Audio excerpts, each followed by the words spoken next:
Oturacağın səssiz dərsi, keçmişin kölgəsində gələcəyə yolçuluq uzaq illərin, min illərin acı şirin xatirələrinin, əcdadların hikmətini və torpağın sədasını özündə daşıyan Azərbaycanın bir kənarında Səadətabad adlı kiçik, lakin ruh dolu bir kənd var idi.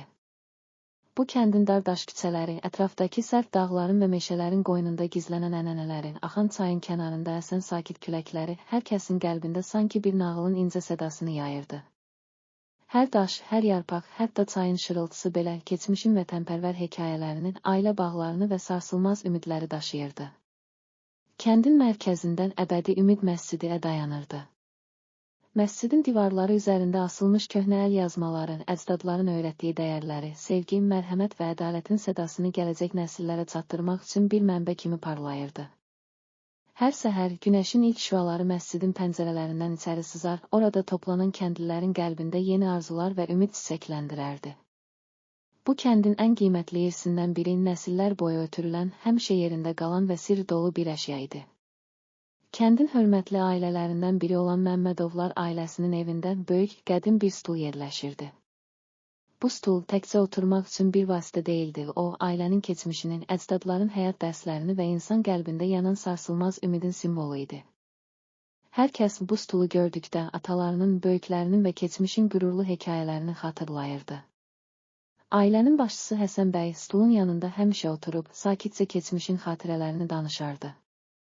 O deyirdi, bu stul bizim ailəmizin, bizim torpağımızın əbədi şahididir. Hər birimizin ürəyində yanan o sarsılmaz ümid, sevgi və mərhəmət bu stulun hər bir divarında, hər bir çatlaqda əks olunur.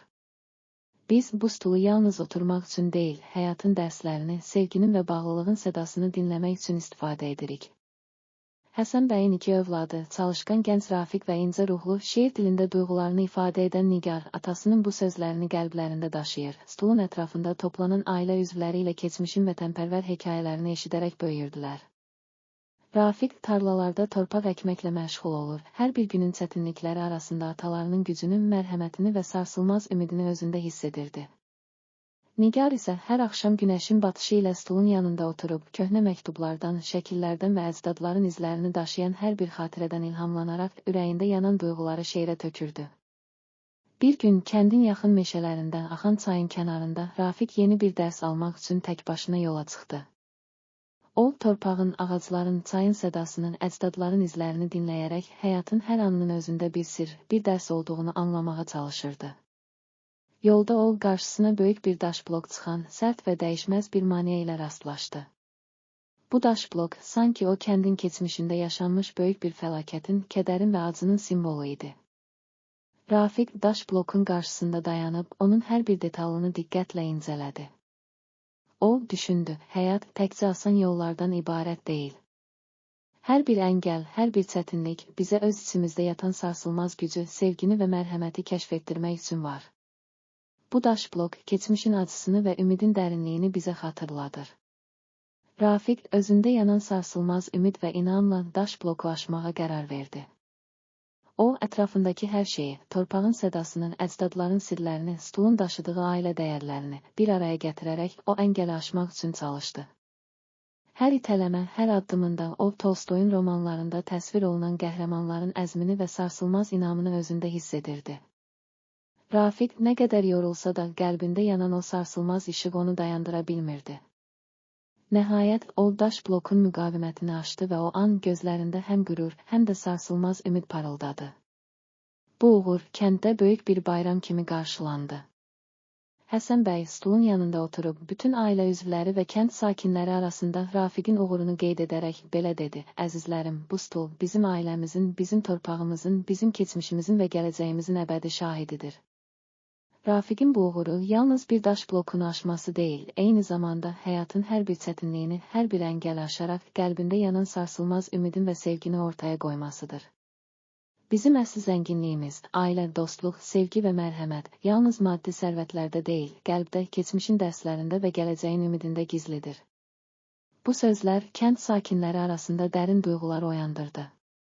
İnsanlar Rafiqin uğurunu öz həyatlarına nümunə götürdülər, hər kəs qarşılaşdığı hər çətinlikdə stulun sədasını, Həsən bəyin sözlərini və keçmişin ənənələrini xatırlayaraq öz içində yanan sarsılmaz ümid və sevgini daha da möhkəmləndirirdi.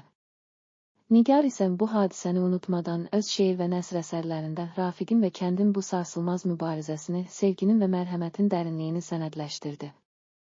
O, yazdı, hər əngəl insan qəlbində yanan sarsılmaz işığın, sevginin və mərhəmətin təcəssümüdür. Biz hər çətinliyi aşdıqca öz içimizdəki dərin dəyərləri daha da kəşf edirik. Bu torpaq hər birimizin qəlbində yanan əbədi işıqdır. Keçmişin acıları, sevinc və ümid bizim ən böyük sərvətimizdir.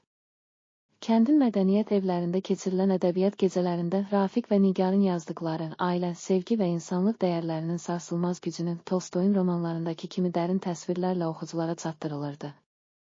Hər kəs bu hekayələr vasitəsilə öz həyat yolunda ailə və dostluq bağlarını, keçmişin dərslərini və gələcəyin parlaq ümidini yenidən kəşf edirdi. Gənclər Rafiqin və Nigarın nümunəsindən ilhamlanaraq öz içlərində yanan sarsılmaz gücü, sevgini və mərhəməti qoruyub saxlamaq üçün daha da güclü addımlar atırdılar. Zaman keçdikcə bu kəndin, Səadətabadın, hər küncündə, hər evdə və hər ailədə stulun sədası, Rafiqin açdığı əngəl və Nigarın şeirləri sanki əbədi bir nağılın, keçmişin və gələcəyin birləşdiyi dərin bir simfoniyanın şahidi kimi qaldı. Hər kəs bilir ki, həyatın ən böyük zənginliyi yalnız maddi sərvətlərdə deyil, qəlbdə, ailə və dostluq əlaqələrində, keçmişin öyrətdiyi dəyərlərdə və gələcəyin ümidində gizlidir. Hər kəs bu dastanı oxuduqca öz həyat yolunda qarşılaşdığı hər bir əngəlin, hər bir çətinliyin insanın içində yanan sarsılmaz ümid və sevgini daha da möhkəmləndirdiyini, ailə və dostluq bağlarını daha dərinləşdirdiyini hiss edirdi. Biz bu nağılı oxuduqca keçmişin acı şirin dərslərinin, ailə dəyərlərini və sarsılmaz ümidin əbədi sədasını bir daha xatırlayır, gələcəyə inamla addım atırıq. Beləliklə, Qurdun səsləri, təbiətin və insanın dərin dərsləri adlı bu dastan Səadətabadın, Əlvanabadın və Azərbaycanın qədim torpağından çıxan ailə, dostluq və insanın qəlbində yanan sarsılmaz ümidin əbədi sədası kimi nəsillərə ötürüləcək bir irs oldu. Hər kəs bu dastanı oxuduqca həyatın hər anında qarşılaşdığı çətinlikləri, əngəlləri və sınaqları aşaraq qəlbində yanan sarsılmaz işığın, sevginin və mərhəmətin əsl dəyərini daha dərindən başa düşəcək və hər zaman ümid dolu yeni səhifələr açacağıq. Beləliklə, bu nağıl yalnız Rafiqin, yalnız Nigarın və yalnız Səadətabadın hekayəsi deyil, o, bütün insanlığın həyat yolunda qarşılaşdığı çətinliklərin, sınaqların və əbədi ümidin sədasıdır. Biz hər birimiz ailə və dostluq bağlarımızı möhkəmləndirərək, həyatın hər çətinliyini aşaraq, keçmişin dərslərini və gələcəyin ümidini ürəklərdə yaşatdıqca, əsl zənginliyimizin nə qədər dərin olduğunu və insan qəlbində yanan o sarsılmaz işığın hər zaman parlayacağını unutmamalıyıq. Bu dastan Azərbaycanın qədim torpağından çıxan əcdadların qoyduğu ənənələri, ailə və dostluq bağlarını və insanın qəlbində yanan sarsılmaz ümidin sədasını özündə birləşdirən Tolstoyun dərin insan təfəkkürünə xas üslubda yazılmış, hər kəsin ürəyində əbədi iz buraxacaq və nəsillərə ötürüləcək bir nağıl olaraq bəşəriyyətin xatirələrində yaşayacaqdır.